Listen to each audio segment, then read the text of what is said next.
ಇದೇ 15-20 ವರ್ಷಗಳ ಹಿಂದೆ ಹೇಗಿತ್ತು ಆ್ಯಂಡ್ ಈಗ ಈ ಒಂದು ಗೇ ಇಂಟಿಮೆಸಿಯ ಅಥವಾ ಗೇ ಅಂತಾನೆ ತಗೊಳ್ಳೋಣ, ನಾವು ಇಂಟಿಮೆಸಿ ಅನ್ನೋ ಪದವನ್ನು ಬಳಸೋದು ಬೇಡ ಸದ್ಯಕ್ಕೆ.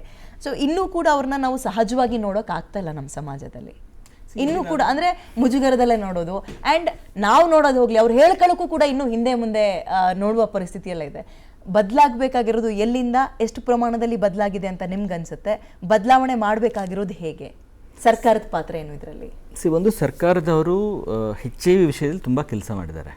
ಆಲ್ಮೋಸ್ಟ್ 20 ವರ್ಷದಿಂದ ಅವರು ಮುಖ್ಯವಾಗಿ ಗಂಡಸರೊಂದಿಗೆ ಸೆಕ್ಸ್ ಮಾಡೋ ಗಂಡಸರು, ಟ್ರಾನ್ಸ್ಜೆಂಡರ್ಗಳು, ಫಿಮೇಲ್ ಸೆಕ್ಸ್ ವರ್ಕರ್ಸ್, ಮಹಿಳಾ ಲೈಂಗಿಕ ಕಾರ್ಮಿಕರು ಮತ್ತು ಡ್ರಗ್ಸ್ ಯೂಸ್ ಮಾಡೋರು, ಇಂಜೆಕ್ಷನ್ ಮಾಡ್ಕೊಳ್ಳೋರು ಮತ್ತು ಮೈಗ್ರೆಂಟ್ ಲೇಬರ್, ವಲಸಿಗರು, ಇವರಿಗಾಗಿ ನಿರಂತರವಾಗಿ NGOಗಳಿಗೆ ಫಂಡ್ ಕೊಟ್ಟು ಕೆಲಸ ಮಾಡಿಸ್ತಿದ್ದಾರೆ. ಒಂದು ಸಮಯದಲ್ಲಿ ಕೆಲವು ಸಮುದಾಯಗಳಲ್ಲಿ ಕೆಲವು ಜಾಗದಲ್ಲಿ 10%, 50%, 30% HIV ಪ್ರಮಾಣ ಇತ್ತು. ಈಗ ಆ ಥರ ಇಲ್ಲ, ಎಲ್ಲನೂ 1-2% ಬಂದುಬಿಟ್ಟಿದೆ, ಆ ಥರ ಇದೆ. ಇದರಲ್ಲಿ ಮಹತ್ವದ ಪಾತ್ರ ಸರ್ಕಾರ ಮಾಡಿದ್ದಾರೆ. ಅದೇ ರೀತಿಯಲ್ಲಿ ಈ ವಿಷಯದ ಬಗ್ಗೆ ಮಾತಾಡಿದ್ದು ಕೆಸಾಪ್ಸ್ ಡೈರೆಕ್ಟರ್ ಬಂದುಬಿಟ್ಟು ಮೀಡಿಯಾ ಜೊತೆ, ಅದು ಒಳ್ಳೆ ಕೆಲಸ. ಪಬ್ಲಿಕಲ್ಲಿ ಡಿಬೇಟ್ ಮಾಡಲಿಕ್ಕೆ ಆಗ್ತಾ ಇದೆ, ಮೀಡಿಯಾ ಡಿಬೇಟ್ ಮಾಡ್ತಿದ್ದಾರೆ, ಇಟ್ಸ್ ಎ ಗುಡ್ ಡೆವಲಪ್ಮೆಂಟ್. ಅದರಿಂದ ಸರ್ಕಾರ ಏನೂ ಮಾಡಿಲ್ಲ ಅಂತ ನಾವು ಹೇಳಲಿಕ್ಕಾಗಲ್ಲ. ಪ್ಲಸ್ ಯಾರು HIV ಪಾಸಿಟಿವ್ ಆಗಿದ್ದಾರೆ ಎಲ್ಲರಿಗೂ ಫ್ರೀಯಾಗಿ ART ಮೆಡಿಸಿನ್ ಸಿಗ್ತಾವೆ ಇವತ್ತು ಕಂಪ್ಲೀಟಾಗಿ. ಎಷ್ಟೋ ಜನ HIV ಇದ್ರೂ ಅದರ ಜೊತೆ ಜೀವನ ಮಾಡ್ತಾಯಿದ್ದಾರೆ ಮಾಮೂಲಿಯಾಗಿ, ಅದೆಲ್ಲ ಸರ್ಕಾರ ಮಾಡ್ತಾಯಿದೆ. ಆದರೆ ಈಗ ಏನು ಬದಲಾವಣೆಗಳು ಆಗ್ತಿದ್ದಾವೆ ಅಂದರೆ, ಜನ ಫಿಸಿಕಲಾಗಿ ಮೀಟ್ ಮಾಡೋರು ಫಸ್ಟು. ಯಾಕೆಂದರೆ ಓಪನ್ ಆಗಿ ಬೇರೆಯವ್ರಿಗೆ ಹೇಳಲಿಕ್ಕೆ ಆಗಲ್ಲ ನನಗೆ ಗಂಡಸರಿಷ್ಟ ಅಂತ. ಆ ಥರ ಇರುವಾಗ ಒಂದು ಪಾರ್ಕು, ಒಂದು ರೈಲ್ವೆ ಟ್ರ್ಯಾಕು ಅಥವಾ ಒಂದು ಗ್ರೌಂಡ್ ಎಲ್ಲೋ ಅಲ್ಲಿ ಭೇಟಿ ಆಗ್ತಿದ್ರು. ಈಗ ಏನಾಗಿದೆ, ಎಲ್ಲನೂ ಬಿಲ್ಡಿಂಗ್ಸ್ ಬಂದುಬಿಟ್ಟಿದ್ದಾವೆ. ಸೊ ಕ್ರೂಸಿಂಗ್ ಸೈಟ್ಸಲ್ಲಿ 200 ಜಾಗದಲ್ಲಿ 20 ಇರ್ತವೆ, ಎಲ್ಲನೂ ಇದಾಗಿದ್ದಾವೆ. ಪ್ಲಸ್ ಈಗ ಜನ ಜಾಸ್ತಿ ಸ್ಮಾರ್ಟ್ಫೋನ್ಸ್ ಯೂಸ್ ಮಾಡ್ತಿದ್ದಾರೆ. ಈವನ್ 6-7 ಸಾವಿರ ಸಿಗ್ತಾಯಿದೆ ಲೋ ಎಂಡ್ ಮಾಡಿ, ಅದರಿಂದ ಜನ ಕಾಂಟ್ಯಾಕ್ಟ್ ಮಾಡ್ತಾರೆ.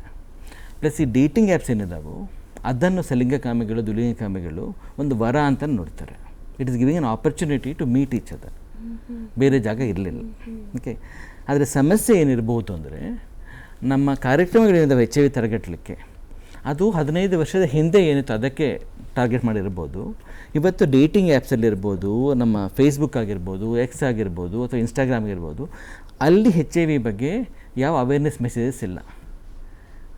ಸೊ ಮೋಸ್ಟ್ಲಿ ಅಲ್ಲಿ ಸಮಸ್ಯೆ ಆಗ್ತಿದೆಯೋ ಅಂತ. App is not the problem. ಆ್ಯಪಲ್ಲಿ ಅವೇರ್ನೆಸ್ ಸ್ಪ್ರೆಡ್ ಮಾಡದೇ ಇರೋ ಸಮಸ್ಯೆ ಆಗಿರ್ಬೋದು ಅಂತ ಅನ್ನಿಸ್ತದೆ ನನಗೆ.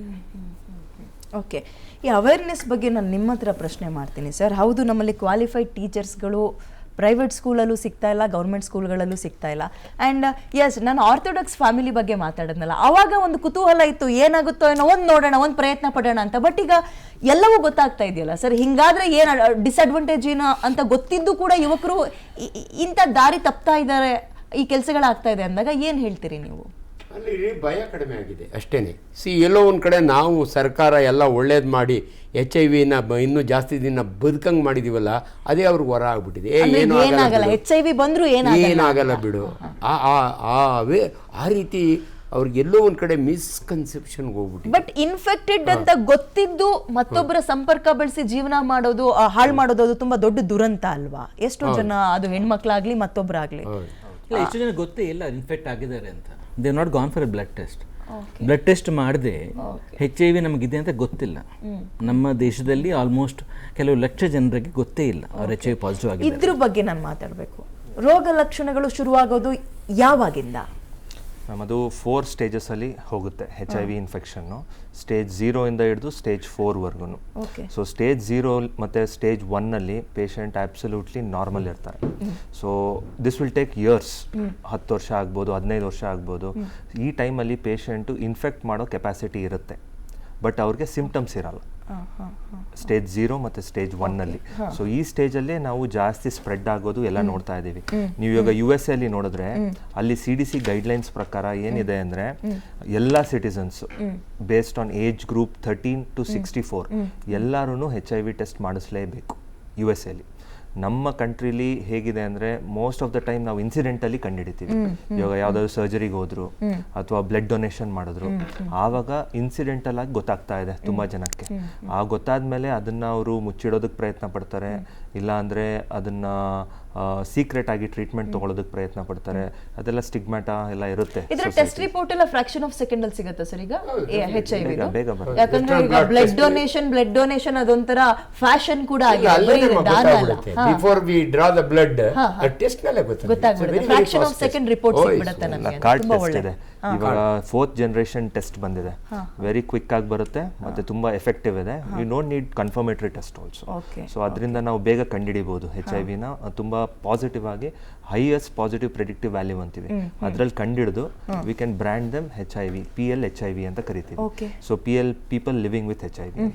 ಸೊ ಅದನ್ನ ಬ್ರ್ಯಾಂಡ್ ಮಾಡಿದ್ಮೇಲೆ ಅವ್ರನ್ನ ನಾವು ಕೌನ್ಸಲ್ ಮಾಡಬೇಕು ಫಸ್ಟ್, ದಟ್ ಈ ಕಾಯಿಲೆ ಇಟ್ಟು ಫೇಟಲ್ ಆಗುತ್ತೆ, ಯಾವಾಗ ಫೇಟಲ್ ಆಗುತ್ತೆ, ಯಾವಾಗ ಮಾರ್ಟಾಲಿಟಿ ಮಾರ್ಬಿಡಿಟಿ ಜಾಸ್ತಿ ಆಗುತ್ತೆ, ಅವ್ರನ್ನ ಮೊದಲು ಎಜುಕೇಟ್ ಮಾಡಿದ್ರೆ ನಮ್ಮ ಕೌನ್ಸಿಲಿಂಗ್ ಟೀಮ್ ಇದೆ ART ಸೆಂಟ್ರಲ್ಲಿ, they are trained in that. ಅವರು ಡಾಕ್ಟರ್ಸ್ ಅಲ್ಲ, but they are trained in counselling the patients.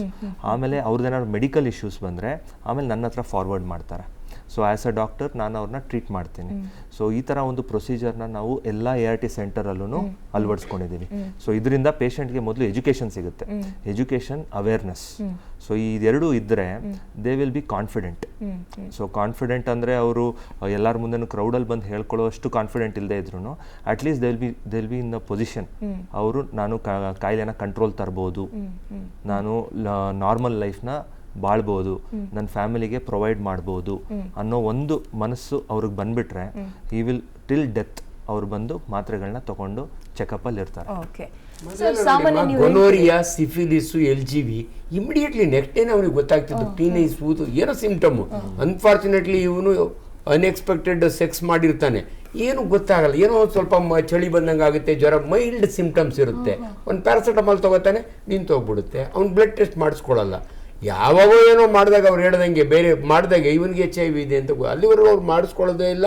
And ಮೊದ್ಲಂದಂಗೆ diarrhoea ಬಂದ್ಬಿಡ್ತು, ಸಿನಿಮಾ ಒಳಗೆಲ್ಲ ತೋರಿಸೋರು ಜಗ್ಗೇಶಿ ಡಯರಿಯಾ ಬಂದಾಗ AIDS ಇದೆ ಅನ್ನೋದು ಆ ರೀತಿ ಇಲ್ಲ.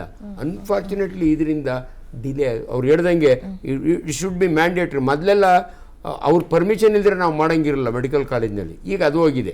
All surgery patients pre anaesthetic ನಾವು ಮಾಡೇ ಮಾಡ್ತೀವಿ.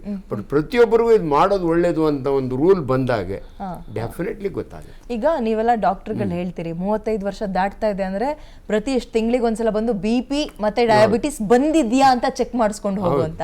ಇನ್ ಮುಂದಕ್ಕೆ ಈ ರೀತಿಯ ಒಂದು ಲೈಂಗಿಕ ಸಂಪರ್ಕ ಅಂತ ಬಂದಾಗ HIV ಬಂದಿದ್ಯಾ ಅಥವಾ ಇಲ್ವಾ ಇದು ಕೂಡ ನಡೆಸ್ಕೊಂಡು ಹೋಗ್ಬೇಕು ಅನ್ನೋದು ನೀವು ಹೇಳ್ತಾ ಇರೋದು. ಮ್ಯಾರೇಜಿಗೆ ಮೊದಲು ಕೌನ್ಸಿಲಿಂಗ್ ಪ್ರತಿಯೊಬ್ರು ಹೆಣ್ಣಾಗ್ಲಿ ಗಂಡಾಗ್ಲಿ ಒಂದು HIV ಮಾಡಿಸ್ಕೊಳ್ಳಿ ಅಂತ ನಾವು ಅವೇರ್ನೆಸ್ ಕ್ರಿಯೇಟ್. ಮುಂಚೆ ಎಲ್ಲ ಹಿಂಗೆ ಹೇಳಿದ್ರೆ ತುಂಬಾ ತೂಕವಾದ ಸ್ಟೇಟ್ಮೆಂಟ್ ಸರ್, ಅದು ಭಾರವಾದ ಸ್ಟೇಟ್ಮೆಂಟ್ ಅದು. ಬಟ್ ಹಿಂಗ್ ಪರಿಸ್ಥಿತಿ ಬದಲಾಗಿದೆ ಇವಾಗ ಅಂತ. ಕರೆಕ್ಟ್. ಅಫೆನ್ಸ್ ಆಗಿ ಆಗ್ತಾರೆ. ಒಂದು ಮಾತಾಡಿದ್ರೆ ಈ ತರ ಹೇಳ್ಬಿಟ್ರೆ ಮದ್ವೆಗೆ ವಧು ಹುಡುಕ್ತಾ ಒಂದು HIV ಈಗ HIV ಟೆಸ್ಟ್ ಆಗ್ಲಿ ಬಿಫೋರ್ ಮ್ಯಾರೇಜ್ ಹುಡುಗನೋ ಅಥವಾ ಹುಡುಗಿ ಇಬ್ರು ಕಡೆಯಿಂದ ಆಗ್ಲಿ ಅಂದ್ರೆ ಅದು ತುಂಬಾ ದೊಡ್ಡ ಅಪರಾಧ ಸರ್ ಇವಾಗ. Serious statement. ಈಗ್ಲೂನು nobody will like it. Doctor ಒಂದು ರಿಕ್ವೆಸ್ಟ್ ಇದೆ, ಅದನ್ನು maybe you all can add. ಇವಾಗ ನಮ್ಮಲ್ಲಿ ನಾವು ಯಾವ್ದನ್ನ ಒಂದು ಒಬ್ರು HIV PL-HIV ಅಂತ ಇಟ್ಕೊಳ್ಳಿ. So people living with HIV ಯಾವುದೋ ಒಂದು ಕಡೆಗೆ ನಾವು ಹೋಗಿ ಕನೆಕ್ಟ್ ಮಾಡ್ಕೊಂಡಾಗ ಅವ್ರಿಗೆ ಆಗಿದೆ ಈ ಥರ, ಬಟ್ ಅವರ ಒಂದು ಲೈಫಲ್ಲಿ ಇವಾಗ ಅವ್ರು ಏನು ವೃತ್ತಿ ಮಾಡ್ತಾ ಇದ್ದಾರೆ, are they not spreading? This is very important for us, because increase ಆಗ್ತಾ ಇರೋ ಕೇಸಸ್ಸು ಸ್ಪ್ರೆಡ್ ಆಗ್ತಾ ಇರೋದ್ರಿಂದ ಇದನ್ನ ಹೆಂಗೆ ನಿಯಂತ್ರಣ ಮಾಡ್ತಿದ್ದಾರೆ ಅಂತಕ್ಕಂಥದ್ದು ಭಾಳ ಇಂಪಾರ್ಟೆಂಟ್ ಟಾಪಿಕ್ ಆಗುತ್ತೆ ನಮಗೆ ಇವತ್ತಿನ ದಿನಕ್ಕೆ, ಸರ್ಕಾರಕ್ಕೂ ಅಷ್ಟೇನೆ. ನಮಗೆ ಚೆನ್ನಾಗಿ ಗೊತ್ತು. Other than these fluids, body fluids, semen, blood, saliva ಬಿಟ್ಟರೆ ಬೇರೆ ಯಾವ ರೀತಿಯೂ ಸ್ಪ್ರೆಡ್ ಆಗಲ್ಲ. ಅವ್ರ ವರ್ಕಿಂಗ್ ಪ್ಲೇಸ್ನಲ್ಲೇ definitely there is no danger unless they have got a unprotected sex with anybody, male or female. Correct.